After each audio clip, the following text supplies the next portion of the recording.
Welcome, everyone. This is the MEMSPA Minutes video series for the week of Minutes video series for the week of September 6th through September 10th. I'm your host, Mike Domagalski, and I have the privilege of being the Michigan Elementary and Middle School Principals Association President for the 2021-22 school year. This MEMSPA Minutes video series is a platform intended for not only just MEMSPA members, but anyone in ed leadership to give you the information of what we're all dealing with here in educational leadership. Today, I have the honor of having former MEMSPA and former NAESP President Eric Cardwell with us, and also the Vice President-elect of NAESP, Liza Carabello-Suarez. So welcome, Liza and Eric.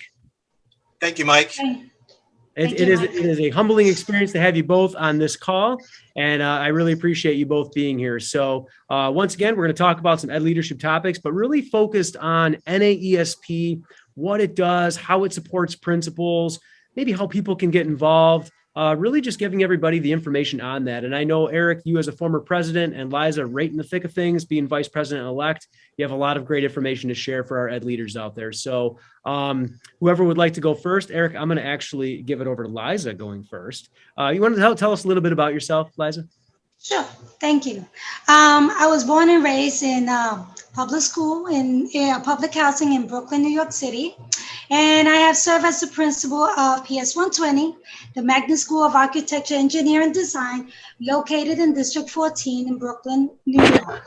I've also served as the president of the New York Elementary School Principal Association for 4 consecutive years, and I'm a long-standing member of SANY and AFSO.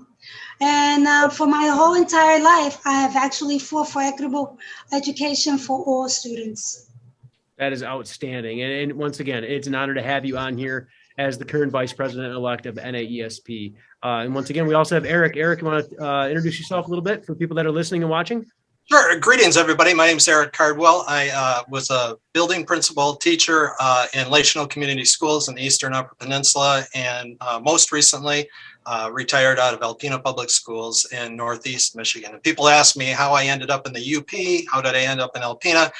Quick story is I tried to get my wife to go to Alaska when we graduated college. She's a teacher, and she said, too far away from home. So we settled on Michigan's answer to Alaska, Mike, and that's the Upper Peninsula, which Liza was fortunate enough to visit a couple weeks ago.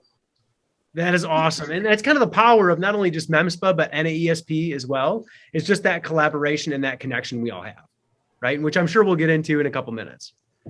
So, really quick, what is it, or what has it been? What's your role been at NAESP? And I know, Eric, you as a former president, and, Liza, like I mentioned, the current vice president-elect.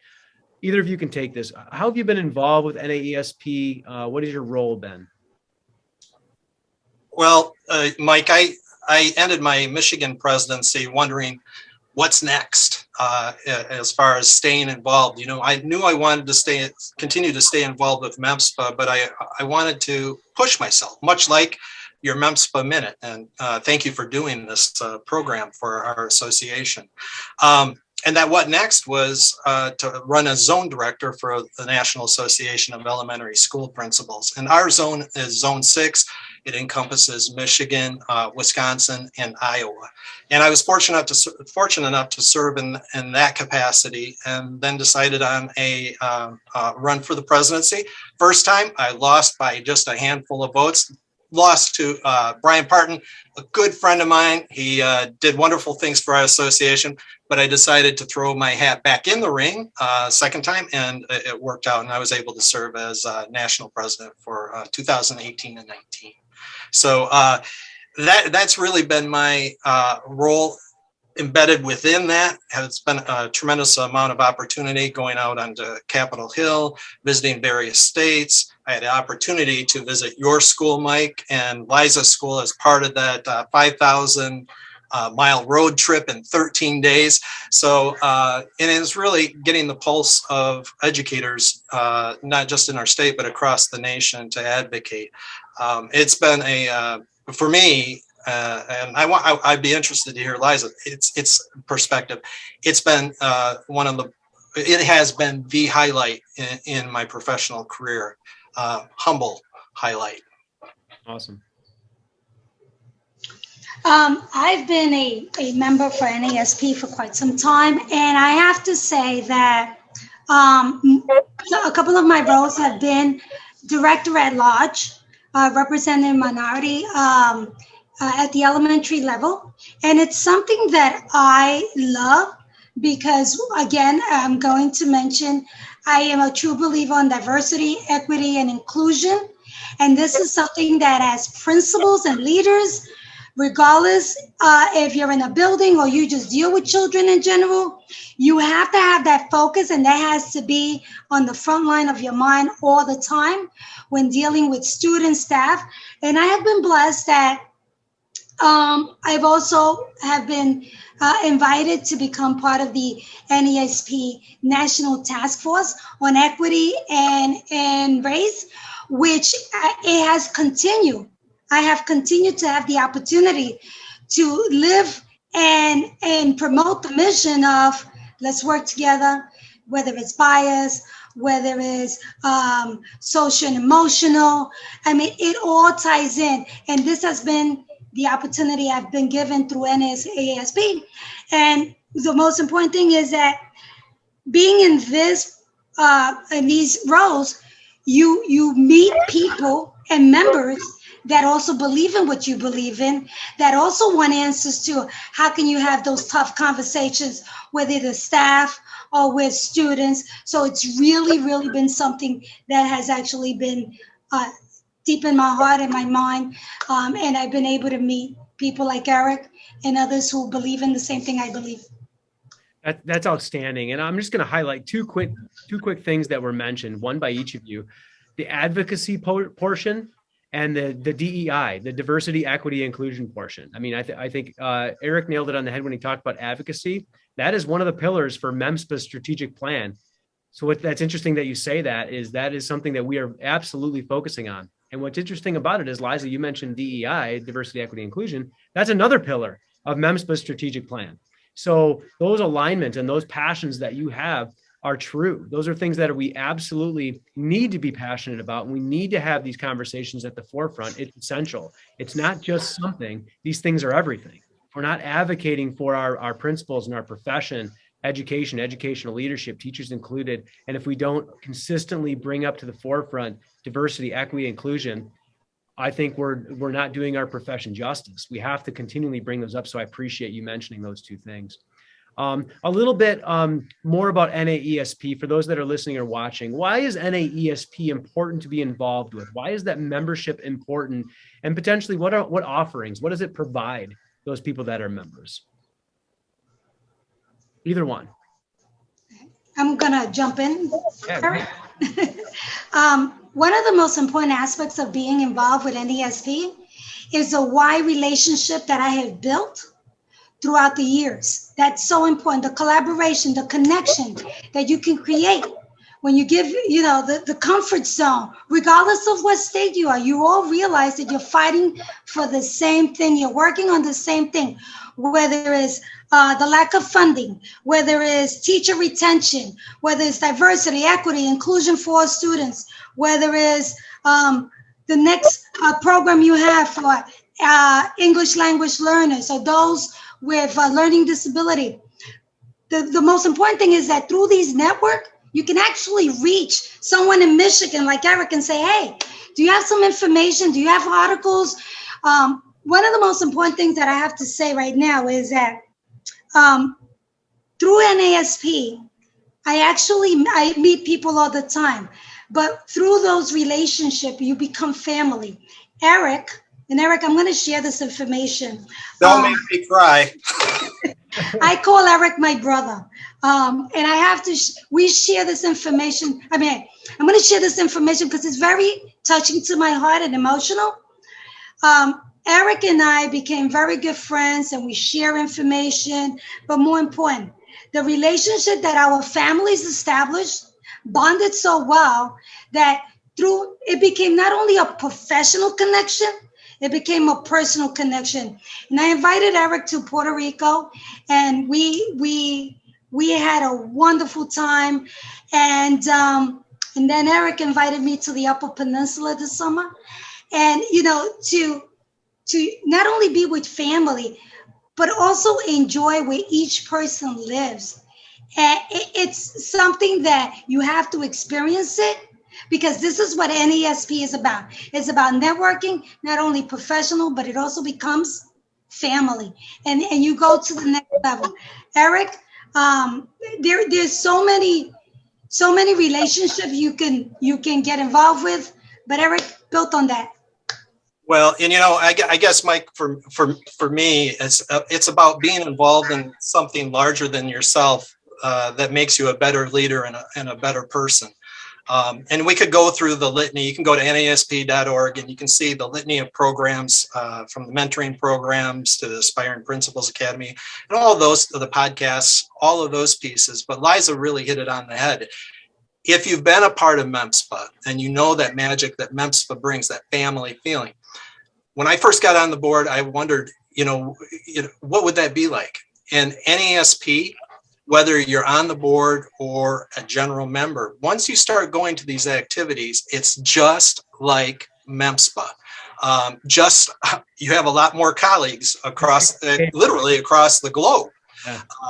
And in Liza's point, the connection runs real deep. And I remember at a board meeting speaking, I had gone to Puerto Rico as part of the Life Touch Memory Mission to help rebuild the school.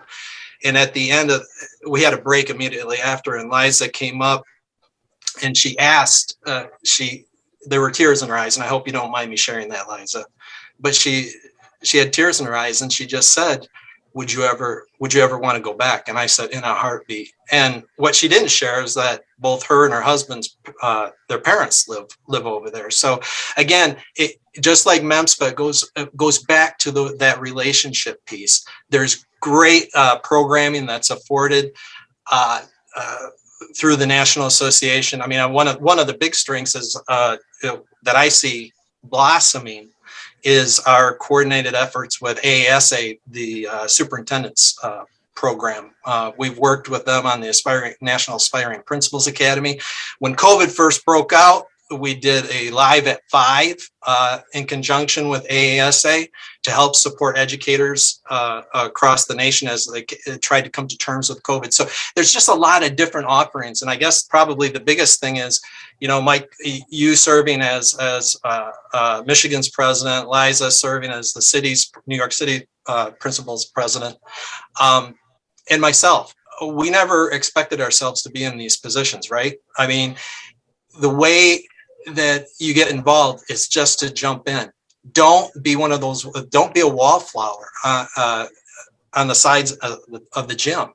Get involved. Everybody has something to offer, and become active on the region level, at the state level, or on the national level. Yeah, I think that's huge. And Liza, if you want to chime in, that's great. Go ahead. Yeah, I just want to add one more point. The widespread, I mean, Eric is my brother, and I'll continue to say this, but the relationship you build, you have Melissa from Pennsylvania, Melissa Pashke from Pennsylvania, John from Massachusetts, you have Annette from Texas. You continue to build that, you become on first name basis. And this is what NAESP brings people together. You can see the sincerity that lies within each of these leaders that a leader must have to be productive when teaching kids, because kids are innocent. So that has to lie within inside of you. And we would be remiss not to mention the national conference was held in Michigan's backyard in Chicago. And next year, the pre-K-8 conference is being held in Louisville. And I don't have the dates on that, Liza. It's in July. I encourage everybody to take a road trip down to Louisville. And if you're interested in presenting, I think you can apply to be a presenter until October 22nd, I believe. Just to add to that, NAESP has been celebrated their 100th year in Chicago. They will continue to celebrate all year long. So please participate. Please be part of us. It is so important. Oh, and one last little tidbit for anybody that is new going to a national conference, make sure you go early. One of the best parts is building a playground through landscape structures. They assist with that endeavor, but you'll be with colleagues across the nation building a playground for kids in the local community. That is a ton of awesome information. And my pen was just writing feverishly with notes, and you really went through the next one or two questions that I had. So you guys nailed it on the head. So I appreciate that. I think the next pre-K 8 NAESP conference is around like July 14th through the 16th, 17th, something like that. So July 14th through 17th. So yes, I attest to all that. My first NAESP conference was this past year. I had the honor to go as MEMSPA President and represented our state along with many MEMSPA members there. And it was a wonderful experience.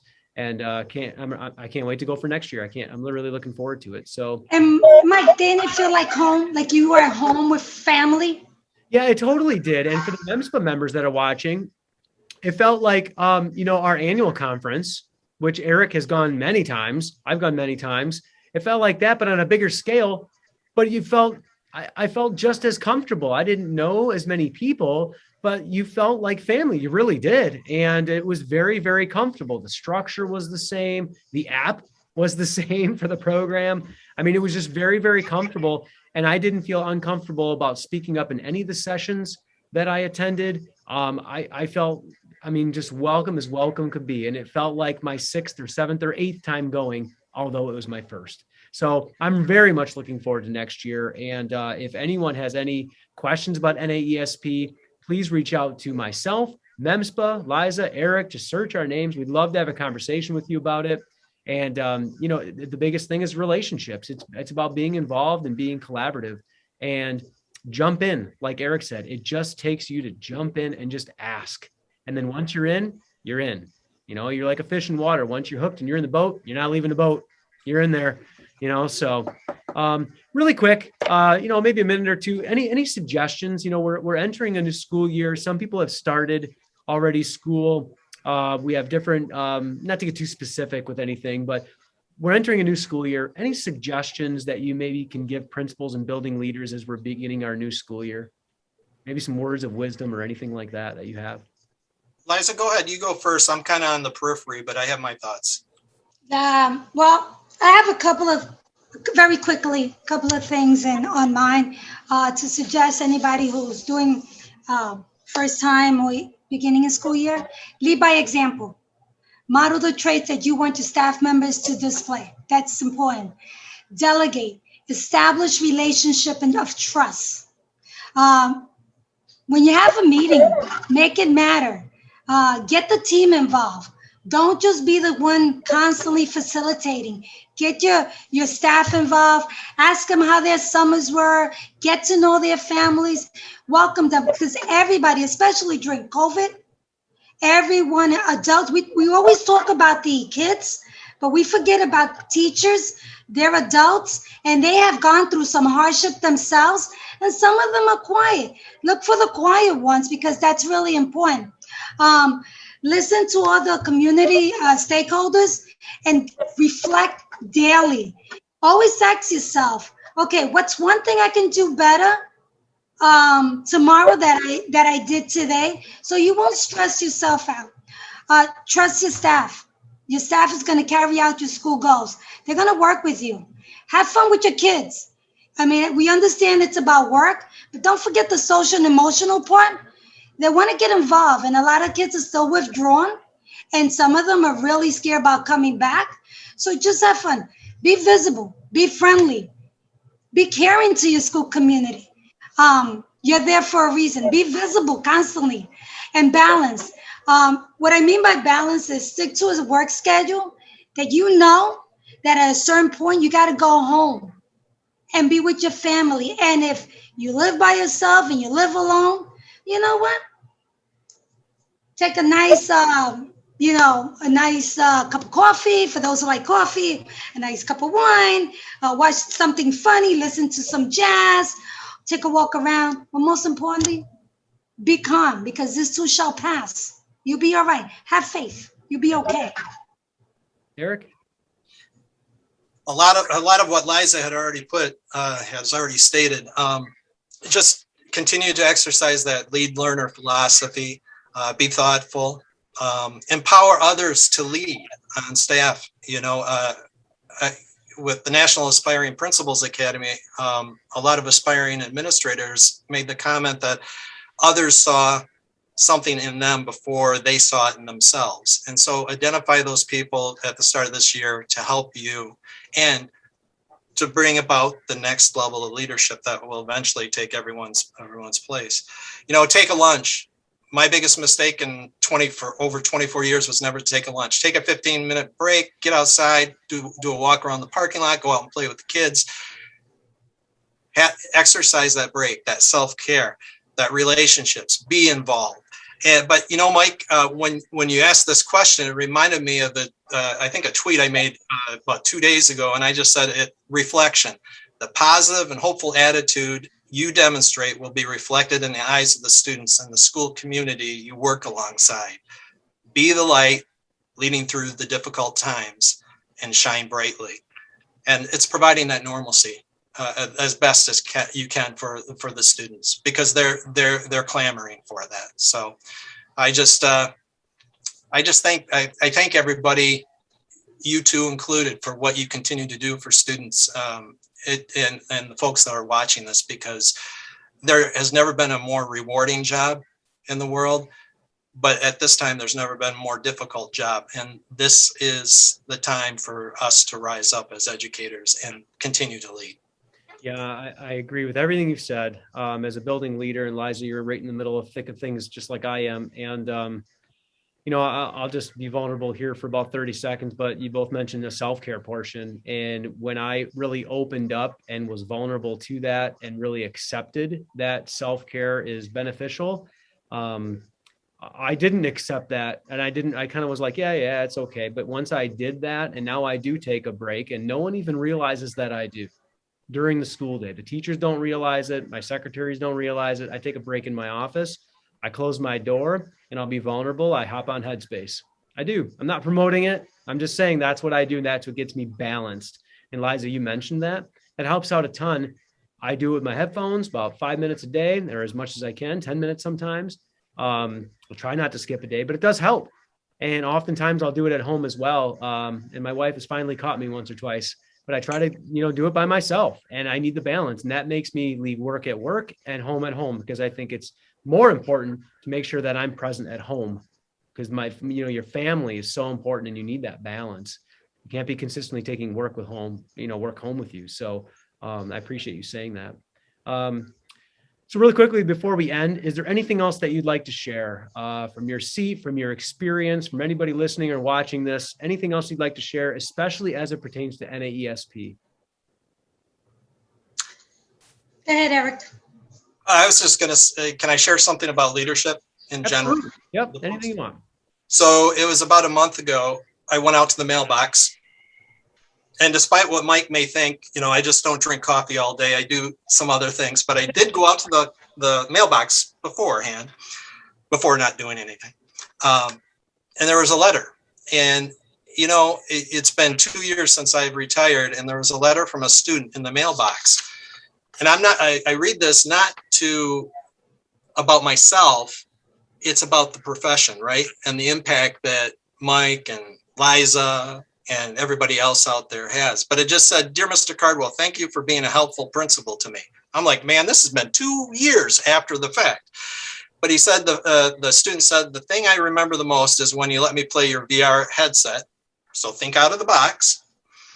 You made a difference in my life by helping me with my behavior.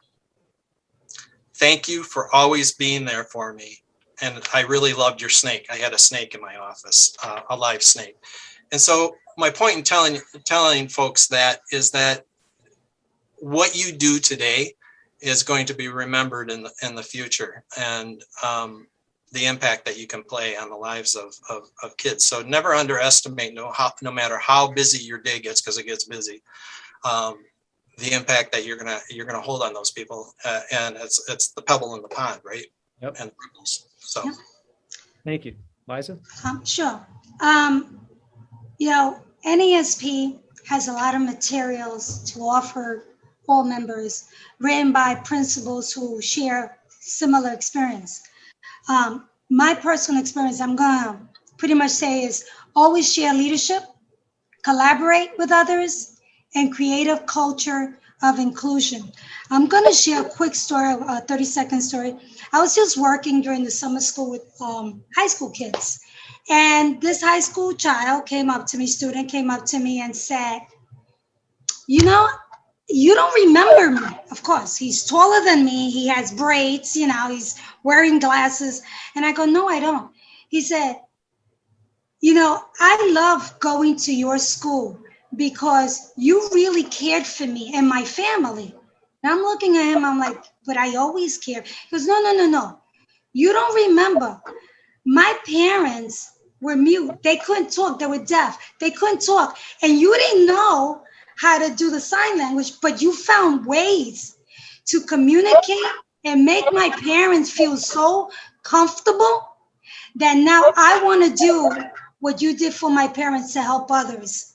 And I want to go to school and become a teacher so that I can do what you did. And basically he said, you don't understand the impact you had on my parents, because we had gone to other schools and they didn't take the time to actually draw a picture or try to sign language or enunciate words with your lips so that they can lip read what you did. My parents will always thank you and love you. And I want to come back one day and teach in your school so that I can show your kids what you've done for me. So always align your passion with a purpose, and that's so important. And just remember that, visionary purpose, lead with a visionary purpose, and have a voice. Be the voice for that school, for the community. And always remember that a leader is not a leader. The legacy of a leader is not what they do, but the people that they serve do because of their leadership.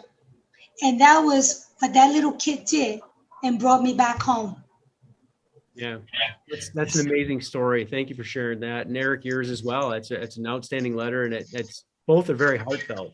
And we'll end on this. A little story of my own, but I write articles for MEMSPA, obviously, as a president, and I spoke at our Summer Leadership Institute. And my message when I spoke was, we're in challenging times. We are. And, we're not naive to think that it's over. It's not over. We're going through them. But it's how you define things and how you react to the situations that define you as a person and as a leader. I don't believe challenges are problems. Challenges are not problems. Challenges are opportunities. And I think that challenges are opportunities to create new and positive solutions. So if you think about that, challenges are opportunities to create new and positive solutions. Liza, you did exactly that. You could have said, I don't know how to communicate. Let me get someone, I'll push it off on someone else, right? It could be looked at as delegating, but it's kind of just pushing an issue away and you're not creating a new solution. You created a new and positive solution in order to address that challenge. And I think that that's what we need to do as leaders, especially during these times, is not look at these challenges we're going through as problems. We need to address these challenges with new and positive solutions, with a positive outlook, focused on relationships. And I think that that was what makes us powerful leaders. So with that, like I said, former president of NAESP and former MEMSPA President Eric Cardwell and current vice president of NAESP, Liza Carabello-Suarez, I thank you both very much for being on this MEMSPA Minutes. For the people that are listening or watching, if you please subscribe to the MEMSPA TV YouTube channel. And we're here every Thursday. These new videos post every Thursday at 8:30, but they're available on the channel.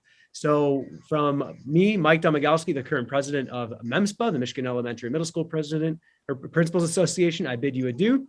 And remember that we are all principals leading learning, and we are all better together. So thanks to Eric and Liza, and thank you to all. And we'll see you next week.